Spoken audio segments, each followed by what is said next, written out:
Hello there. Hi. Yeah. Hey, how are you? I'm very good, and you? Yeah, good, thank you. I don't think we've met before. I'm Josh from Ecolab, obviously. So Hello, Josh. Oh, nice to meet you, Stephen Hickmore. Yeah. awesome. Yeah, lovely to meet you. Thanks for hosting us, really. No, that's It's going very to be much a exciting. pleasure. Very Yeah. much a pleasure. I must say, I think I've put us live already somehow. I think that's a strong possibility. Yeah, Oh, good. absolutely. Okay. So, All right. so how are things going with you? Yeah, I mean, as good as they can be. We've always got a million requests for sanitizer, and Okay. people are going nuts. So just trying to manage that, and obviously just keep our customers calm as well. I think there's been a strong reaction to the virus, but I think in many ways we've overreacted slightly, and we've also put our attention in the wrong place in some cases. So I'm hoping that today we get to discuss a little bit of that and hopefully change the direction slightly, especially for our industry. So yeah, Yes. that's what we're hoping for today. Yeah. Yeah, and Josh, we've got about 17 attendees online already. So at Awesome. least then we've got some people that are listening to this, and I'm just looking down a list of the names there. Just in terms of the hospitality industry, obviously intimately involved in an industry that's under extreme pressure at the moment. How are you finding, before we get on to the subject, Yeah. the morale of the industry at the moment? Yeah, I mean, it's obviously pretty low, to be frank. I mean, if you look at the government regulations now, level 5 is when we're only, level 5 still includes no international travel. So I think, Yeah. unfortunately for South Africans, and our South African industry, it relies heavily on international guests and tourism.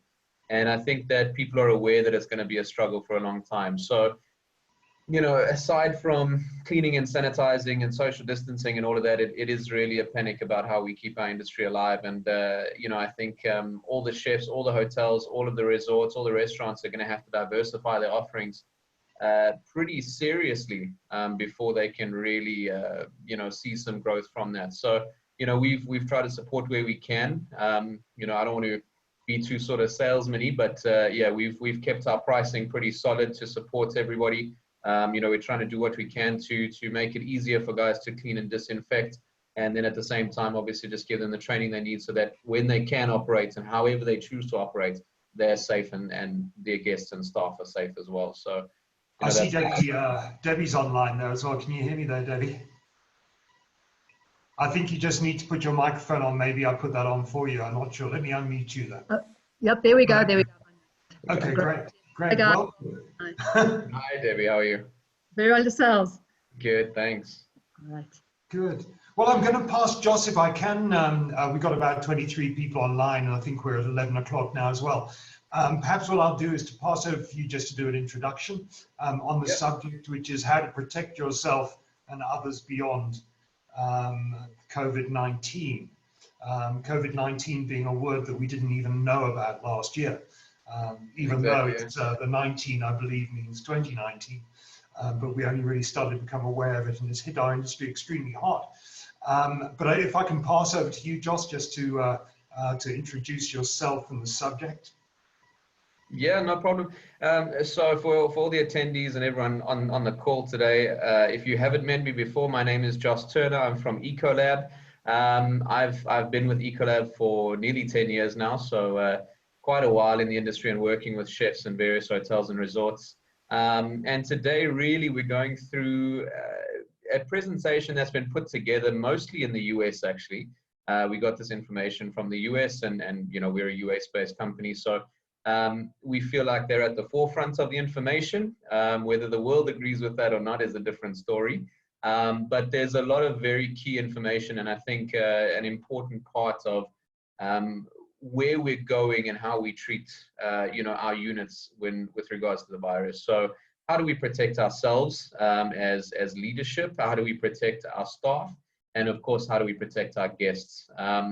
I think one of the fortunate things is that the food service industry has not been identified yet as a high risk area. Obviously there's a lot of contact with people in food, but for the most part, the right kind of temperature controls, the right kind of personal hygiene will get people pretty much over the line. So we'll just be focusing on a couple of very key touch points and how to sanitize. And hopefully in this discussion today, we can also just put to rest one or two bits of misinformation or misdirected energy in terms of controlling the virus as well. So that's it. Yeah. Well, excellent. Thanks very much. Those 33 participants are online. You're welcome to ask questions. There is a question button, Q&A there, which I'll be keeping an eye on. So if anybody has got questions here for either Debbie or for Joss, then please start putting those up. Now, Joss, tell me in terms of either your knowledge or the services that you do at Ecolab, been talking quite a lot about screening, about laser screening and screening questions. Yes. You know, so if you're going to be going into a restaurant, if you're going to be going into a superstore, a hotel, what can we expect in terms of regulations on those types of things? At the moment, the regulation is really open-ended. You know, we've obviously got the recommendation that we should be trying to use, thermal tests and temperature tests to see whether people could be an asymptomatic carrier. But at the end of the day, by the time you're showing a temperature, you're already symptomatic. So, you know, for us, it's really the focus is now moving away from the panic mode that we've been in.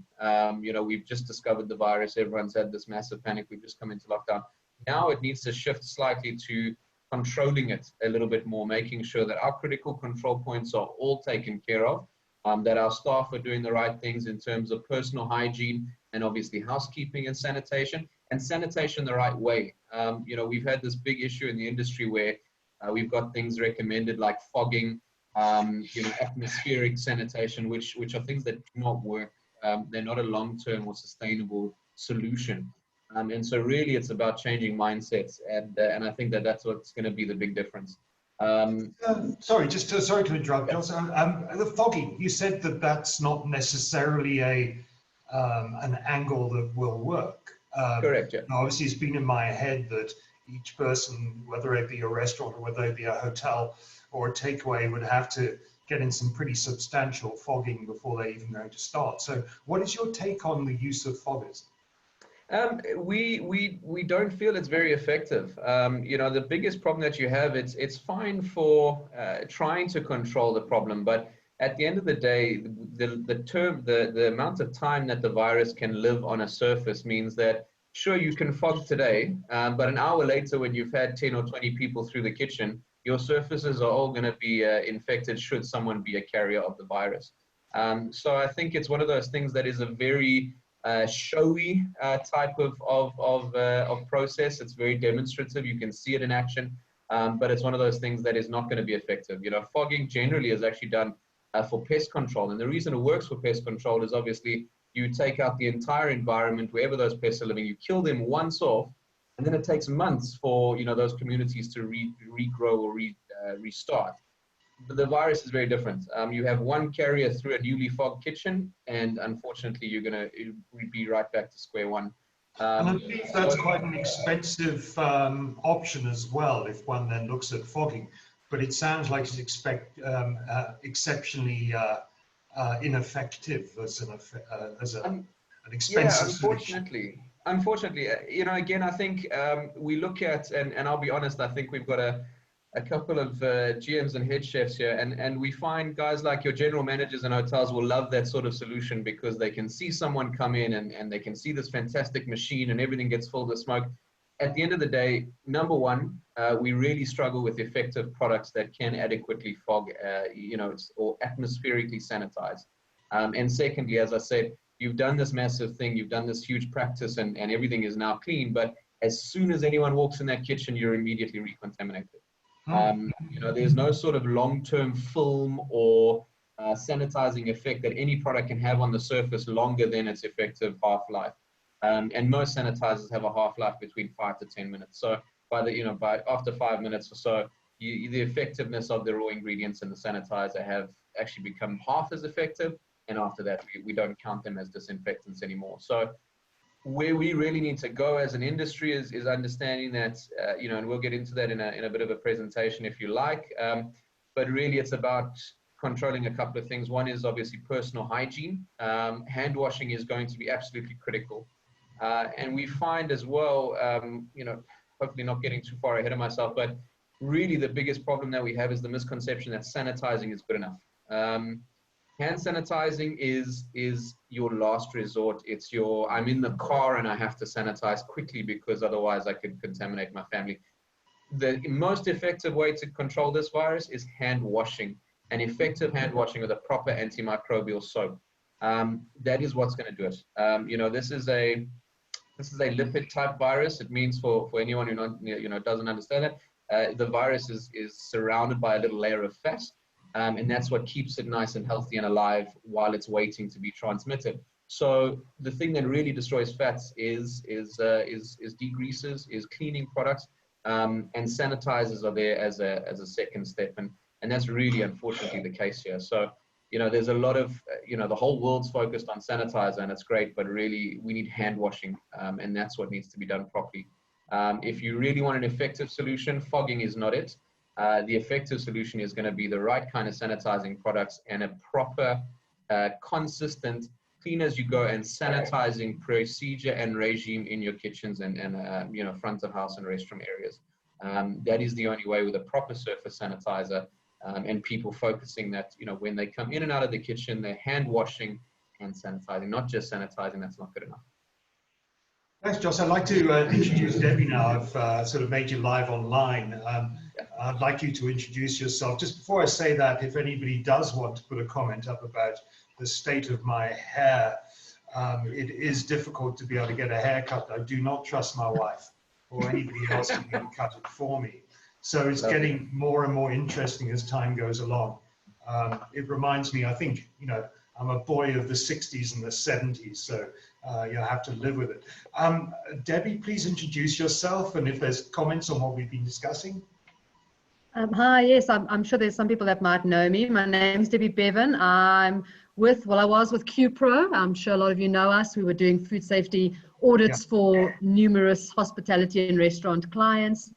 So yeah, that's sort of my background from the audit side and just cleaning and sanitizing, personal hygiene, that type of stuff. And I think, over the last week or so, also I've had a lot of time to read, being so bored, read a lot of literature around what's happening. And something that was quite interesting, and we were talking about, Josh was mentioning about sanitizing and stuff, is to do it correctly. I saw an article in America where apparently the poisoning stats have gone up by 20%, because people are not using sanitizers correctly either. So like you were mentioning about, these hand sanitizers and everybody's think it's going to nuke everything, and it's not correct. And half the time you go to the supermarkets, they're spraying stuff on your hands, which is not a hand sanitizer. Who knows what it is? And it's just as dangerous. Like you said, basic hand washing is the way to control it. To put all your trust in sanitizers is not the way to do it. It's important because you do need to sanitize in the industry that we are in. Clean and sanitizing is part of that. But go back to the basics almost, and don't rely on just that sanitizing. And people are doing weird things, bleach mixed with vinegar, and all the and people are collapsing from the fumes, and so it's really quite scary what's happening out there. Maybe just on that as well. I mean, obviously with the alcohol ban, have you found anybody trying to redistill sanitizer into alcohol? No, we haven't, but I know there's, listen, I know there's people out there doing very strange things and trying to develop their own, who knows what type of chemical. Suddenly everybody's a chemical expert, and everybody's offering cleaning services. And so, just got to be aware of this and do it properly. And also I think the important thing is the risk assessments that need to be done before you do anything else. There's so many of our clients now, people are emailing me these checklists that they're doing, but it doesn't help to do a checklist if you haven't done the assessment before you've implemented a checklist. So to go back and look at every single risk within your business from a delivery point of view, right until the time that food is being delivered, and then to put a checklist in based on that. Just to have a checklist, and tick it off is not going to stand you in any good stead should anything happen, So the risk assessment is probably the most important thing. Sorry, I'm just now enabling, I think, the sort of question and answer side of it. So all 45 attendees, please start asking some questions of us. Debbie, just getting back to the assessment. The assessment is, you say, very important. So in doing this assessment, what would be the general guidelines? And would you suggest that people do an assessment before they then choose what type of procedures that they're going to have for cleaning, sanitizing, and making COVID-19 ready? Yeah, I suppose that they probably go hand in hand. I mean, you would, you would do the assessment. I would, in my opinion anyway, I would do the assessment first and then action the cleaning, and the training of the staff, because you need to train the staff. I mean, if you're going to put in a PPE policy and how you're going to handle PPE and the cleaning of it and the disposal of it, because the minute you dispose of masks and gloves, it is considered sort of waste, hazardous waste as well. So it's all that element as well. So you need to put those policies in place, deep clean, make sure you've got the right chemicals for the job. Even things like, in my opinion, I'm saying in my opinion, I sound like those people that don't want to take any blame for anything, but, getting rid of all the disposable type of cloths, even for our audits, we tell all our clients you're only allowed to use disposable cloths, but I would just get rid of everything and just go with paper. It's single use, 100%, you throw it away. So all those types of things you need to look at from a risk point of view, and then implement your PPE, your cleaning materials, everything, your cleaning chemicals, get it in place, deep clean, do the training, and then put all your checklists and verifications in place. Right, excellent. The procedure for making a hotel room ready and ongoing, if I can then put this back maybe to Joss, within mind there, my thought was, as you go in and you stick a blooming fogger in there and then you're done. Just maybe take me through what you'd need to use and what products you need to use. Yeah, so we I think, without being too Ecolab specific, which is kind of my job, you need a couple of products. One is obviously a proper hand wash and sanitizer for your staff to be using, after which they need to have the right PPE. And for me, it really starts with your staff. So we can't have amazing products and amazing procedures without having your staff actually fully, taking care of their personal hygiene first, and then making sure that between rooms they're taking care of their personal hygiene. So that's really where it starts for me. Making sure, we've actually recommended to a couple of hotels that they don't send staff out to do multiple rooms at a time, but rather bring the trolleys back after each room, make the staff wash and sanitize hands, replace their gloves, and then go back after sanitizing the trolley as well. When it comes to other products, to be frank, you don't need an amazing bouquet of 1,000 different products. Like Debbie says, we don't want to sort of, chemically shock the earth at the moment, or our population. But what you do need is a sanitizer that is approved. And approved means not just SABS or whatever, but it actually has to be tested in a laboratory against viruses. A lot of us, and we could have easily fallen into that trap as well. We think a surface sanitizer is the same as a hand sanitizer, or that it will do the same job, and that's not the case. We basically have three major components, really four major components of sanitizing, or types of chemical sanitizers. The one is chlorine. Now, chlorine disinfectants are very effective. We generally reserve them for surgical environments where you have stainless steel implements and instruments. But chlorine is very damaging. So especially for hotel rooms, we recommend to stay away from chlorine. It is corrosive. It's corrosive and a risk to your staff and to your guests. So as cheap and as effective as chlorine can be, do avoid it where you can. The next one is iodine. Now, iodine we don't use in South Africa, and it doesn't have global efficacy really against viruses that we've seen. But the two that do have efficacy is really, one is your peroxide-based products, so anything that is oxygenated, using oxygen as its main sanitizing component, and then the other one is your quaternary ammonium compounds. Now, your QAC disinfectants have been proven, so the CDC in the US has released an entire list from every chemical manufacturer in the US of approved products by name. And I can share that with the team as well if they'd like it. But really, it comes down to having a product that is tested against viruses. Now, once you have the right product, sorry, I know that's a little long-winded, but once you have the right products, it's now to go into the room. And, you know, I don't think going nuts with your product in the rooms is a sustainable choice. It really now comes down to making sure that your staff understand what touch points are. And you look at, and as Debbie said, you go into your room as a management structure and decide on where your high risk areas are within that room. And that's what you need your staff to focus on. So all of the touch points in the room, you know, door handles, window handles, curtains, you're looking at, you know, side tables and telephones, light switches, everywhere that people would be. We know there's not a big risk in laundry.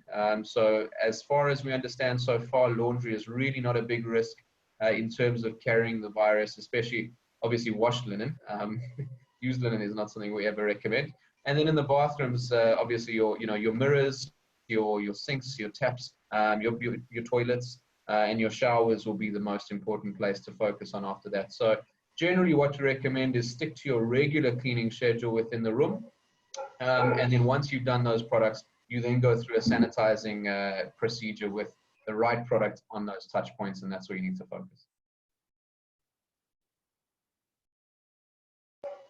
I just muted for a while because my dog's going a bit mad. There's, interesting enough, we've got recycling now outside, so they've come a bit of a day early, I think, before they're allowed to. I'm trying to get Corin van Niekerk online here. Corin, if you can hear me, if you could switch your video on there, then we can also then bring you in.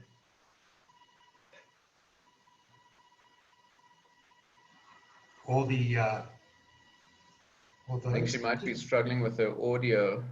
I think so, yeah. Yeah. I think so. So I'm just trying to get this on, guys. So bear with me for a moment. No worries. I'm asked to start. So I don't think I can do too much other than what I'm doing now as well. Joss, you were saying that you had a presentation that you'd like to show us. Is that for this line or for offline? I can, you know, it is quite long. I don't know what your intention with the rest of the webinar is. If you've got more questions for panelists, then I'm happy to do that. Otherwise, largely I'm looking for some questions from our audience. Great, yeah. They're probably some of the experts in the field, so I'm going up and down here, and I maybe like to, if I can, pick out some people that I think that might be able to ask some questions. I know I've got Sue Renard there. Sue's a journalist, and I'd love to get some questions from her. Journalists normally are not short of things to ask. I've got Thomas Overbeck as well, who's the general manager of the South African Chefs Association, who actually organized this webinar. And let's just see where we are at the moment. Yes. Susan, you say hi. Well, thank you very much indeed for that question. Got James Kuzer, who's the president of the South African Chefs Association. Welcome, James. If you've then got any questions at all for the panelists about kitchens, no doubt, especially the large one that you run there at the Santa Convention Center. There's also another name I see, Cabello there from HTA. How's it there, Cabello? Yeah, I see that Sue wants to ask. She'd like to know how housekeepers are feeling about their safety and the chemical procedures they need to follow so they and guests to stay safe. So maybe if I could bring Debbie in on this to answer that question. I mean, how are housekeepers feeling themselves about their safety? I'm not sure. Look, we're not too involved on the hotel side of the rooms and the housekeeping side. More it's the kitchens and stuff, which obviously now have been mainly closed. But yeah, I mean, I think people are scared about the virus, but they're not scared in a way. You know, we think we're protected, but we're never quite sure. So I think you've just got to instill in your guests and even with your staff that you are doing, if you've got the correct procedures and policies in place, you are doing the best you can do. You know, you've put everything in place, and you've got to be confident that that is going to control, you know, any potential risk and so on. So. And just to always give people that confidence, you know, whether it's I don't know how you would do it, notifications, if you've got guests or you're doing housekeeping and you're sending out notes to the guests that are in the hotel about what you're doing, or I'm not too sure how you would, but I think a lot of it is psychological to feel that you are safe, and to always be seen to be doing the right thing. Like you were saying about cleaning the rooms, people are going to be watching what you're doing wrong. And that will be very much for restaurants as well. When we start to open to serve again, now it's only the delivery side, but when you start to serve, people are going to sit down in your restaurant and they're going to nitpick every single waiter. That person touched their nose and didn't wash their hands. So I think it's all about just instilling that confidence and making sure that people understand your procedures, what you've got in place, getting staff to almost, I don't want to say overdo it, but to really show that they actually do know about the risks and they are preventing them in any way they can. So it's about just bringing the levels down to that calmness, and understanding that there is a risk out there, but it is being controlled to the best of our ability within our industry. I think that we're all quite excited about the idea eventually when we're allowed to let loose on each other in public, other than sort of hiding behind masks in the supermarket. But as you say there, Debbie, is that people are very sensitive. I mean, I saw in the supermarket there one of the poor cashiers who's doing her very best to be able to serve at the moment accidentally touched her face, and let's just put her as a spoilt northern suburbs individual. Then decided to make a whole fuss about it, complaining to management, embarrassing her. Exactly. I think people are panicky and people are slightly scared. I mean, I was in the queue when initially in the first of the lockdown, and it was at Woolies, and there was this person behind me with their kids, and the kids were coughing, and you could feel all your hair stand up at the back of your neck. You want to turn around and tell them to back off, and so and that's why it's important that we do put those lines that are on the floor. It's almost but we do need to do that because it does instill that confidence in people. It's going to be difficult in the hospitality industry to do that, but even before the lockdown, I was noticing driving around some of the pubs and stuff that had outside seating. I noticed that for every table, they had an empty table in between, and then another table, then an empty table. And that was quite nice to see because there was a big gap. It was at least more than a 2-meter gap. And, those sort of things just, I don't know, just make something in the back of a customer's mind, a subconscious that tells you, right, these people are doing the best they can. They really make an effort. They haven't spared any expense. They've put in measures. They're trying to make sure that I'm safe. I'm just seeing further comment there by Sue, if I can. Okay, we're keen to see people return to tourism and hospitality-related experience when it's safe to do so, and want to be sure industry offers the reassurance people will need after spending so much time in isolation with scary news. I mean, that's a very good comment. I think you're right. I think the thing is, though we're excited to get ourselves out, we're also very apprehensive indeed about whether people are going to be keeping us safe. So another question there from Bertha is she's a bit concerned about takeaway deliveries from tomorrow. Will it be safe to eat the food? What if the correct sanitary precautions are not adhered to? Joss, maybe let me bring you in to answer that one. Maybe it's off. I don't think it's actually off of our abilities to be able to answer that question. No, so Bertha, the fact of the matter is this is really no different in terms of how we control food than any of the more common and well-known pathogens or foodborne illnesses that we associate with. So, really it comes down to does the site in question, do they have the right hazard controls within their operation? I think most people on the call are probably familiar with HACCP, and while we may not be held to a HACCP standard, HACCP is the identification of your critical control point. So when food is cooked to the right temperature, when it is held at the right temperatures, and when it's served at the correct temperatures, generally you will have safe food. Your real risk, in my opinion, is going to be in the handling of safely prepared food, and of course receiving of safely prepared food. So you receiving food definitely should be making sure that you've done your own personal hygiene in terms of correct hand washing and sanitation, and then the person delivering or you know, handling that cooked food or containers really needs to make sure that their personal hygiene is up to scratch. And this is something that you know, historically in the industry, and I want to put this gently because you know, I don't want to make anyone feel bad about this, but this is an area where we've never really had a serious focus as an industry. We are generally very concerned about the temperatures of our fridges, for instance, but we're not all that concerned about hand washing. And historically, we've seen that that's a problem. You know, I'll give you some data from Ecolab. We generally in a year sell about a ton of sanitizer in total.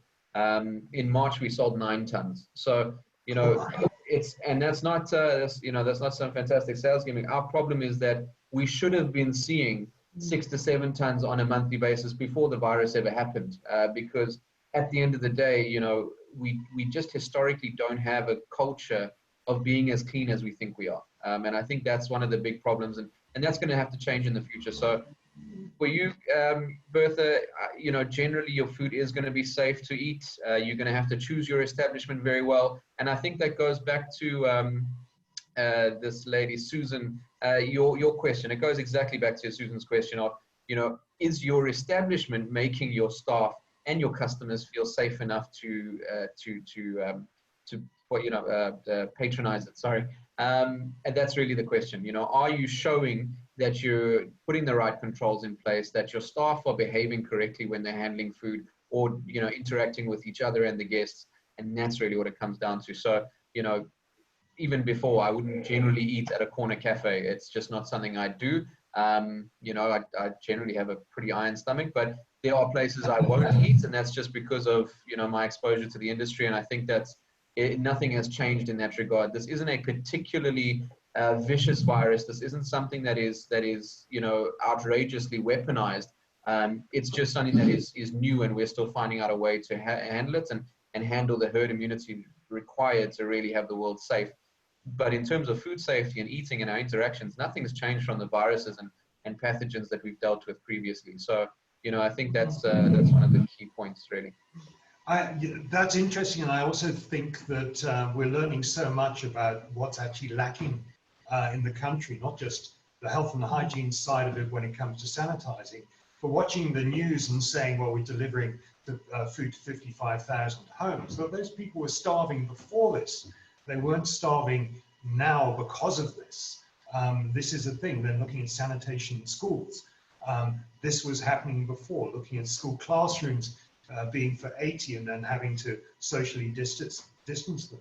You know, so just making a statement for my own ends, if I may, is that, you know, looking at some of these things that we're discovering or being forced to then discover about our nation as a whole is actually quite revealing. And I think that maybe if some good comes out of this, if it's possible, then maybe we're starting to notice where the cracks are in the system as well. I just want to go on to Bridget Gunner's question, if I may. Can we expect the health department going to change their monitoring and process of applications, as they have changed much they haven't changed much in the past 2 years, and they have not kept up with the visiting the number of places out there they need?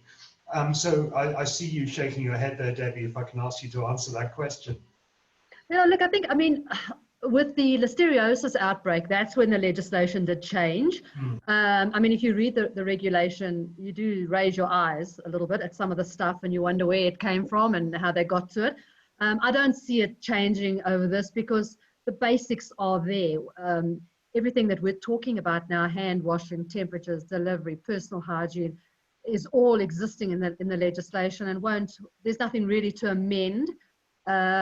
So I don't think anything would change. What would probably they might look at is policies and procedures. You know, HACCP is legislated but not implemented, except for the processed meats production.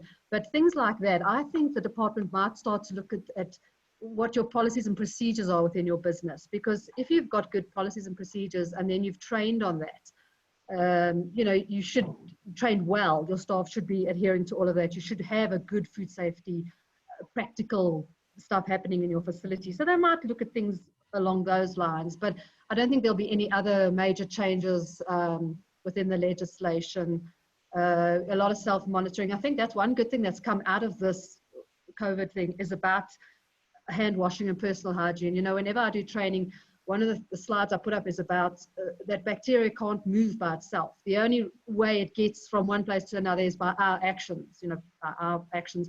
And I say that, and people don't really grasp it. But from this experience of COVID, people have now grasped it. They understand that we are the reason why, you know, cross-contamination happens. And so I think if nothing, well, good thing that'll come out of that is restaurants and food facilities will definitely be safer places to eat going forward. It's going to be great, you know, for the industry and just for outbreaks of any food poisoning. I think the knowledge that has gone out there now has been great. So that's a, you know, a positive. So. And, you know, even though there's government regulations there, I think it's also power of the people and the customers going to be visiting, isn't it? Because you are then looking at people being, like we said earlier, that much more fussy about where they're going to eat. And and they're going to perhaps even want to take a little look at the kitchens, perhaps want to be very, very decisive. You watch social media take off if somebody isn't getting these. Yolanda Beerman would like to ask a question, and I'll put this to Joss if I may. Do you use the same protocols within a walk-in fridge? So what would you do with a walk-in fridge that is different now to what you should have been doing in the past? I think, so I'll comment on what we've seen in walk-in fridges rather than what the official procedures were, because I don't think anything really needs to change in the official procedures and what is recommended. But we've generally just seen a lack of consistent and regular maintenance in terms of walk-in fridges. We know it's a pain. It's a massive, massive headache to clean out a fridge, to defrost them on a regular basis. But we're hoping that, you know, two things happen. One is obviously the correct product is now used instead of just any old cleaner being used on the shelves. We use something that is actually approved to sanitize and approved to use in a cold environment. And then secondly, you know, again, it comes down to personal hygiene. Really, we always see this in kitchens where guys walk in and out of walk-in fridges with no sanitation or hand washing done. You know, receiving for me is an absolute horror show in general, because you've got truck drivers coming in, they're, you know, dropping off boxes. The boxes are never wiped down or sanitized, and neither are the people that are receiving the product doing any real personal personal hygiene protocols. And, you know, that stuff goes straight into the fridge. And then you have a chef come in and handle those boxes, handle that food, and that's really where our problem is. So the fridges have always been a critical control point, and I know we focus generally on the temperature of the fridge as a critical control point, but now it's down to, again, focusing on the personal hygiene side of each critical control point, because, you know, your food ingredients, they're going to be made safe by the way we treat them in terms of either serving cold or serving hot. That's fine. But it's what happens in between there, and when, you know, the cross-contamination happens from dirty hands from walking into the fridge to immediately going to service without washing, and that's really what we're worried about. Just moving on to another question, if I may, from Annette. What would you recommend with regard to gloves, both in general and in public, and the food service environment, Debbie? This is certainly something that's been up for debate. Yeah, look, we don't advocate gloves at all. Good hand washing procedures is the way to go. It is a customer perception that gloves are hygienic, but I mean, we know they're not. So, you know, I mean, they're recommending people wear, although I see it's toned down now. There's no more a lot of media stuff about wearing gloves, but you'll see the guys walking around pushing their trolleys wearing gloves. But really, effective hand washing is the only way to go. We don't need gloves. Unless you have a cut or an injury and you're covering it with a latex glove, that should be the only reason you should be wearing gloves. Good hand washing procedures, things like that. I see Debbie mentioned there about an 8-hour shift. How often should you change your gloves? There is no set procedure either. So what you do is it's basically based on the task that you're doing. I mean, if you're in the kitchen and the phone rings and you answer the phone with a gloved hand, that glove needs to go in the dustbin. If you're working with raw, then working with ready to eat, glove goes in the dustbin. Chemicals, glove goes in the dustbin. So it's all about your actions. But I would really move away from gloves. The legislation, actually, when they updated it in 2018, they said that you should avoid touching food with your hands unless it's part of the processing procedure. So I always use an example of something like meatballs. If you're making meatballs, you can't use gloves. To me, you can't, because when you're trying to roll a meatball with gloves, it all gets stuck. So there you would have to use bare hands. But otherwise, if you're serving food, it would be tongs, it would be things like that. But generally gloves, just have good hand washing, good contact time, good chemicals, clean basins, single-use hand drying facility, taps that ideally you don't retouch, so elbows, that type of stuff. Then you don't need gloves. Gloves are, Yeah, maybe it's a bit of education of the general public, isn't it, to be able to understand the reason why a chef wouldn't use gloves. I mean, if we're watching any chef programs, nobody wears gloves. How can you actually cook properly with it, or food handled because of it? And you do, again, that supermarket thing, see somebody scratching their nose with a glove, not washing their hands because now they think that they're safe, and maybe they are, but the public aren't in general, which is then a problem. Just following on from that, we've got a couple of questions about training. The training protocols, James Koza is asking, welcome James, will kitchens be subjected to different protocols, especially with back of house? And then also Thomas Overbeck asks, is there a toolkit, a pack or a training guideline that we should be looking at for the kitchens? Look, training kits and toolkits and stuff, I think would have to be developed. It's not difficult to do. I suppose with your service provider, you could do it. So I've actually done some stuff this morning. I have a school, strangely enough, a school near me that wants to train the teachers about the hazards within the environment and correctly using the chemicals, correctly using the PPE. So we've done a bit of a slide presentation. It's not difficult to do. You just need to obviously consult the right people. And of course, each kitchen's layout is a little bit different. So you just got to adapt it to your environment, and what's specific for that kitchen or that housekeeping area and so on. But it's something, it is easy to put together. Or So I'll put up my hand here if that's okay. At Ecolab, at Ecolab we have already developed these training protocols. So anyone who needs it, you're welcome to reach out to myself and my team will be able to assist you. How we operate it, as it's the exact way that Debbie describes. We'll come into your sites, we'll analyze where your critical control points are and what you need to focus on, and then we'll train you on how to both train your staff and then train your customers on what the correct interactions are. And I think the question there was, is there? Let me just see it again. Will they be what training protocols will they be subject to? From James, and yes. The fact of the matter is, I don't think the training protocols have to change. We had fantastic protocols in the past that, again, to be frank, we're just not being adhered to the way we'd like to see them. So if we can go back to staff being trained on a weekly, bi-weekly basis by the site themselves, have your service provider come in, whether that's Ecolab or somebody else that's properly informed, have them come in and train your staff, train you, give you the right information and the tools you need. Nothing needs to change. It doesn't need to be any different. It just needs to be implemented properly now, which is what I think the industry's been waiting for a good decade or two, and that's really where it comes down to. If I may then add a question myself, there's a lot of information that's coming through, whether it be on Facebook, whether it be on emails, in fact, constant emails about these protocols, about cleaning products, about this, from people that are unconfirmed. Are you finding that there's a lot of fly-by-nights that are trying to then get onto the bandwagon at the moment, Debbie? Yeah, no, definitely. I mean, I get also WhatsApp messages all the time. Recently, yesterday a guy sent me, he's doing also this fogging stuff and whatever, sent me all his MSDSs for his chemicals. There's a lot of fly-by-nights, and it is based, unfortunately, on price, because a lot of the guys now are panicking. Just, some guys charging a reasonable or a cheap price, they're getting them in to come and do this. But it needs to be done properly. With anything, if you're going to do it the right way, you know. But yeah, there's a lot of people out there, a lot of sanitizers. I mean, yesterday I listened to an Ecolab presentation that I dialed into that one, and the lady from the USA was saying, I think it was, I'm sure it was her, I've done a lot of these, but they were mentioning how they actually tested some of these alcohol sanitizers that are claiming 75% and only have 15%.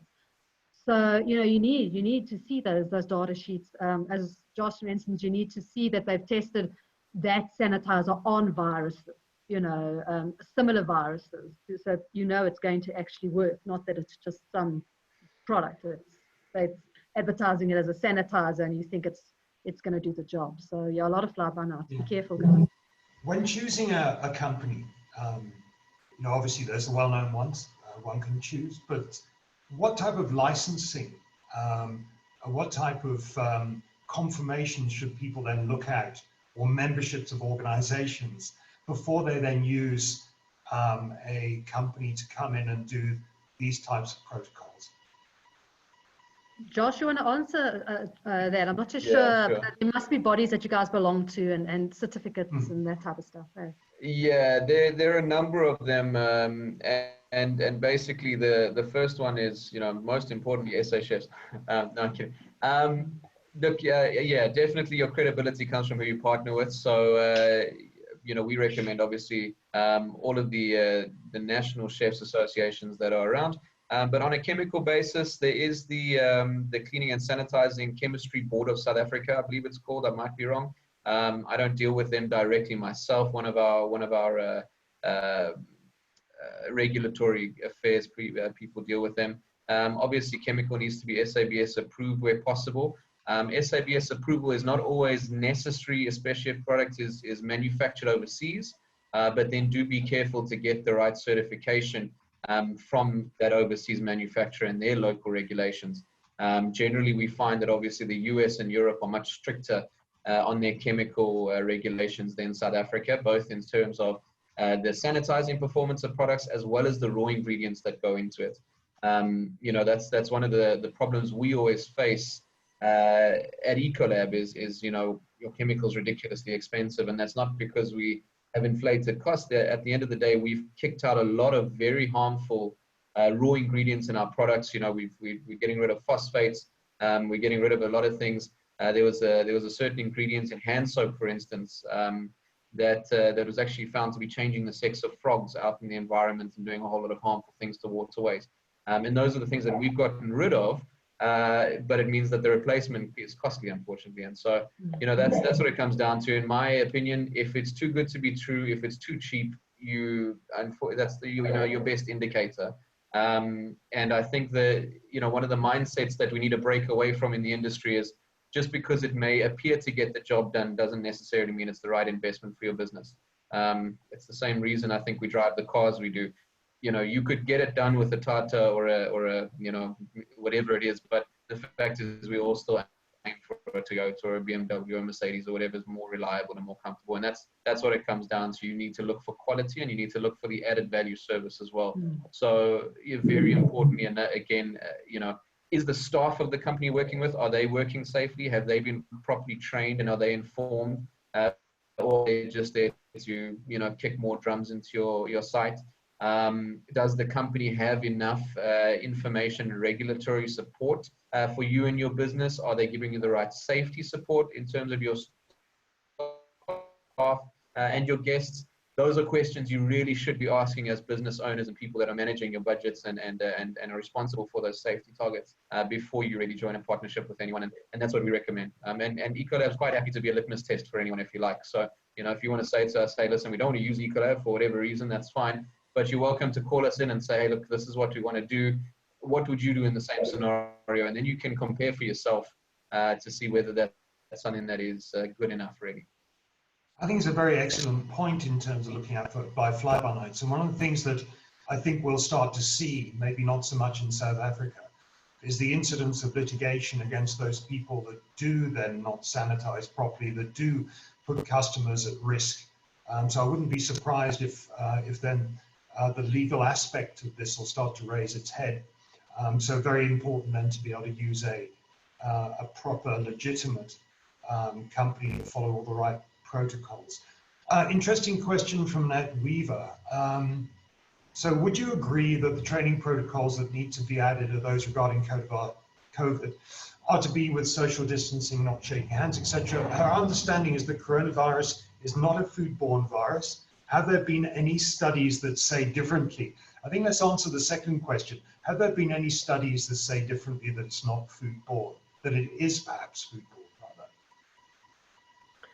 To my knowledge, there's no studies that have been done, but there's no evidence. They haven't received any cases where any infected people, it's been from food. So at this stage, they can't 100% say no, but it's very unlikely, very low risk, even with things like packaging and stuff, because there's a lot of talk about, that the virus might be on the packaging of products, but there's been no incidences, extremely low risk. So nothing to completely write off and say absolutely not, but certainly not really something to be overly concerned about. But nothing in the food, no. And from the organizations or the various people that are on Sky News, on CNN, on E! News, on News 24, who should we be listening to, Debbie? Look, I mean, you could, the main bodies, locally, what's it, the National Institute of Communicable Disease, am I saying that right? Yes. The American bodies. I think, when they do interviews with people on Sky and those channels, I listen to them, but always with a pinch of salt, because they're professors in universities or people within the industry, but it's nothing. The virus is still so new, so all the scientific research is still being done. Nothing really definitive has come out. I mean, the other day I saw something about now they found COVID in tigers in a zoo, and 2 cats somewhere have been tested with it. So now you question yourself, well, are those cats likely to transmit it to the people that they live with? So there's all this type of information, but it's still so early in the studies. So listen to it, but I think just be careful, take everything with a pinch of salt. Do your research, consult the proper websites, be careful of the forwarding of news. I think we've been aware with people that have been arrested with fake news and stuff like that. So I think we all are a bit more aware not to believe everything we see. And just educate yourself and just be aware that, the news channels are filling up airtime. So they're getting 101 different experts in their field to offer comment. But every time you flip a channel, they're contradicting each other, what people are saying. So it's good to know. Knowledge is power, I always say, but just, be careful what you thoroughly believe in, Yeah. Joss, anything to add there? Yeah, definitely. I think, any news in particular around COVID-19, especially when it comes to a scientific result, we've got to be making sure that whatever's reported has a peer-reviewed scientific study with the right sample group and control group. And I think people are waking up to this fact. I think in the last sort of 4 or 5 years, we've had this whole fake news epidemic, that we can call it, really, throughout social media. And I think people are wising up to the fact, but you do have to be very careful. And I think the caution for everybody, especially all of us here that are in leadership positions in risky environments, you may read something, you may hear something, but don't regurgitate it unless you've actually properly researched it and gone nuts. I was quite happy to see one of our team groups, somebody reported a news article that the reinfections of COVID-19 have been tested and proven that actually they're not reinfections, they're just picking up, or the test is picking up dead DNA from the virus that was there. And, immediately somebody said, is there a peer review study about this? And there just wasn't. So especially at this moment, it's very, very early in terms of, particularly for the COVID-19 strain, it is super early to tell anything for definite. So be very, very careful of what we train as fact. I think Debbie and I, you can hear from Debbie particularly, very good at just saying, look, we don't know yet, but this is what we assume, and this is what we think we know, but we're not certain yet. And I think that's what's important. So it's very, very, crucial that we be very careful of what we sort of put out there as gospel truth, in other words. So take it on board, think about it, but, if it's not proven yet, be very careful. It's the same with a vaccine for this. You know, vaccines generally take 3 years before they can actually be put out into the public. So, you know, there are a couple of suggestions that we might have a vaccine by September. There's a vaccine that's passed its mice trials, but humans are still a long way away before we can start doing it. So we've got to just be careful on what we start, you know, regurgitating. Well, hopefully we're past the fake news about the fact that COVID-19 is similar to a cold, and the only people that die from it are the vulnerable. Yeah. You know, hopefully then we're past that kind of news that goes out. And having been, I have a relative, close relative, my brother, who's extremely sick in hospital from it. Okay.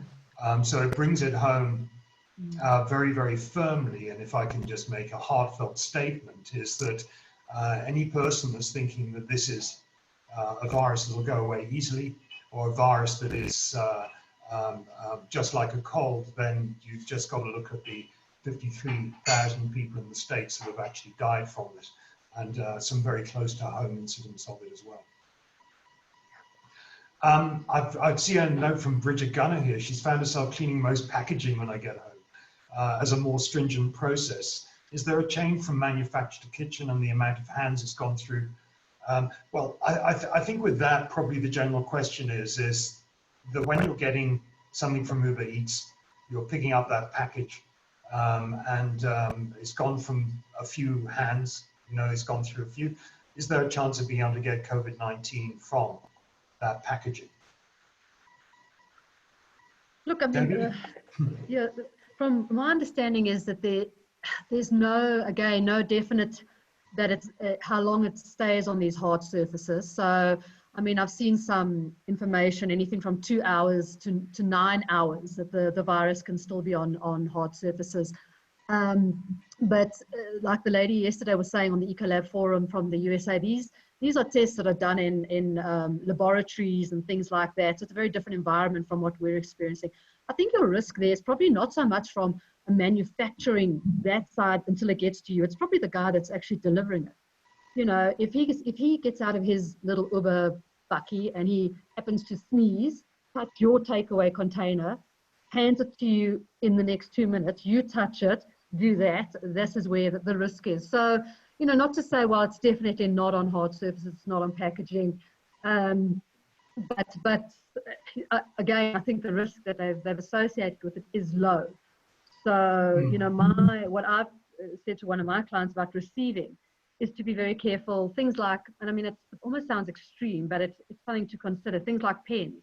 You get a delivery in at your delivery entrance, you using the delivery guy's pen to sign that delivery note. Maybe that's not a good idea. Use your own pen. Maybe the products that you're receiving that come in that box, unpack it out of that box into your own lugs, sanitize before it goes into your facility, sanitize your hands, stuff like that. You can practice that same thing at home as well. I was in the shops the other day and there were a couple, I'm not joking, he had a bottle of sanitizer and every single thing they took off the shelf, he sprayed it, sanitized. It smelled beautiful. I walked behind them, I felt like I was being disinfected. But every single thing he put in his trolley, he sanitized. And that's a bit extreme, but I don't think write it off either, you know, just do good practice.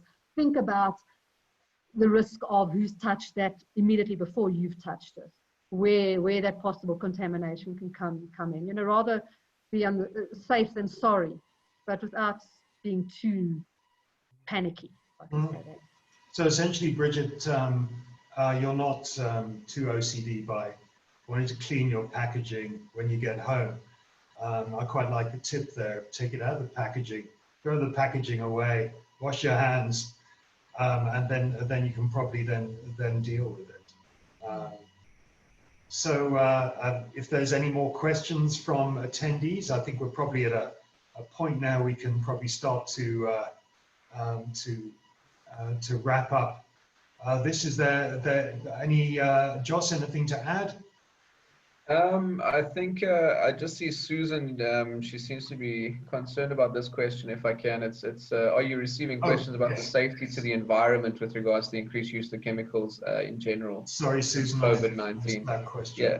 So I just want to address that. You know, at the end of the day, and again, this is before COVID-19, we still had the same concern. You do need to be very careful, especially us that are using these products in massive quantities. If you look at the size of some of the chefs online here, their sites and facilities, they are huge. You do use a lot of chemical every month, some in the range of hundreds of kilograms. And you do really need to be cautious, conscious, and environmentally conscious of what you're putting down the drain. And we've had, the problem in the industry is multifaceted. The one is you've got a couple of, and I don't want to call them fly-by-nights because some of them are actually fairly established, but you've got some chemical partners that are using very, very dangerous and proven to be extremely dangerous raw ingredients in their products. And that is a concern whether you're putting small amounts down the drain or a lot. You need to also find out, whether you're using the right chemical that can actually do the job that needs to be done. We find some of our competitors are watering their products down or just putting very small amounts of raw ingredients in there, and that's great. But you end up using 5 or 6 times the amount, and by the time you've actually done the job, there's 3 times the amount of raw ingredient down the drain. So this whole push shouldn't be COVID-19 related, in my opinion. It should be the humanity's call for a sustainable environment. But yeah, definitely it's on all of us now to be very careful about what products we're using. We've seen, again, Debbie mentioned, everybody's making a sanitizer, everybody's making a little spray bottle that you can buy on Facebook. And you just need to be very careful, because where that product comes from, what ingredients are in it, and when we're putting that down the drain is very important. And the environmental impacts are massive. Again, just some issues close to home. You've got phosphates. I don't know if anyone knows what the phosphates do. We loved using them in the chemical industry because they're a great degreasing product. But when it filters down into our dams and rivers, it's the reason Hartbeespoort is having such an algae problem. Phosphate is also a fertilizer.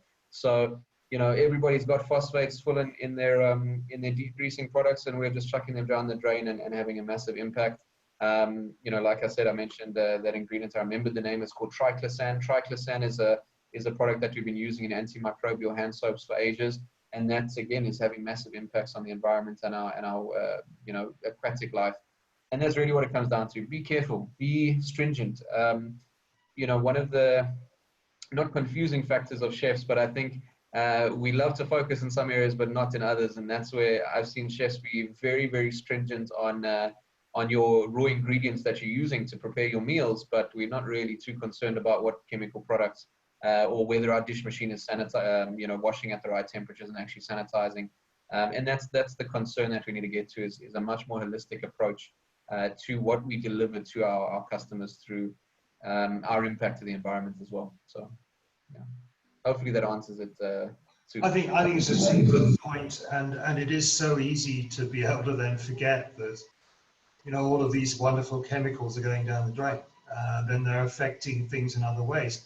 And especially, I think, as Sue was saying, with the increased usage of chemicals over this time, and that's got a negative effect on the environment. There's been a lot out there, and pictures of smog-free London and Tokyo and Beijing.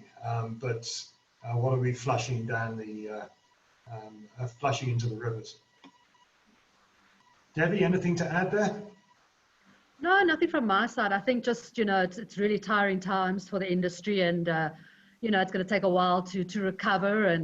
But always try and look at a positive. Like I said, good things will come out of this for the industry, definitely. We will be a stronger, safer industry at the end of COVID. So, yeah, just be strong, put all your policies and procedures in place. You were talking earlier on about, any legal stuff that might come out of this, show due diligence. I always use a famous quote that a lawyer once told me. They said, the person with the most evidence in a court case wins. So, whether there's a food poisoning incident, any cross-contamination type of incidents, you got enough evidence, enough policies, procedures, checklists, it stands you in good stead and stuff. So, yeah, so just good luck to everybody out there, and, be strong in these hard times. I've got one last question that actually has just come up. Joss, I'm going to put it to you. And then if you could then sum up as well on your side. Chefs and kitchen staff using public transport, traveling to and wearing a uniform in the transport. And I think it's a statement really, should they carry their uniforms to work and change on site? I think the answer to that is yes, they should change on site and carry their uniforms with, not to wear them to work. But that should be something you do anyway. Exactly. This is another one of those, historical things that has always been a rule and a recommendation. And again, people get a little bit loose with it when we let our guards down and get complacent. So definitely, the correct procedure is actually to make sure that your uniforms, where possible, should be laundered on site and kept on site. And that, basically once you cross the threshold from outside to into the kitchen, that's when you put your chef's coat on. You make sure it's clean, you make sure you wash and sanitize yourself, and then you're safe to work in the kitchen. And, again, we have seen a little bit of relaxed standards in the past couple of years where, chefs can go home. I think, we see it a lot with students. So no offense to any of the schools out there, but definitely, the chefs training academies, you can see them on the roads, 4 or 5 o'clock in the afternoon, walking down in big groups. And that's the kind of stuff we really do need to start making sure we stop that habit in its tracks. And yeah, I think, my last little comment, again, I think we generally are very quick to focus on our customers, which is, they're the ones that affect our pocket. But take care of your staff as well. At the end of the day, I think a big thing that brings security for staff is being well informed. If your staff know that you're well informed and they're well informed themselves to handle this virus, you're going to see a lot less apprehension and a lot less concern. And that's why get involved with us. Ecolab, again, has got the trainings put together. We don't, we're happy to come and help you. You don't have to be buying our product just yet to get the support from us, but inform yourself. Get somebody that is specialized out there to help you out. And that's what we're looking to do. This is really a responsibility that we have to humanity right now. And your staff are worried. I think at the end of the day, your staff are worried, we're worried. We're probably a little bit more worried about our pockets, but at the end of the day, it comes down to us to make sure that everybody is safe working together. And so, just get informed. I think that's really our responsibility now as leaderships is don't go off Facebook and what Auntie Susie shared.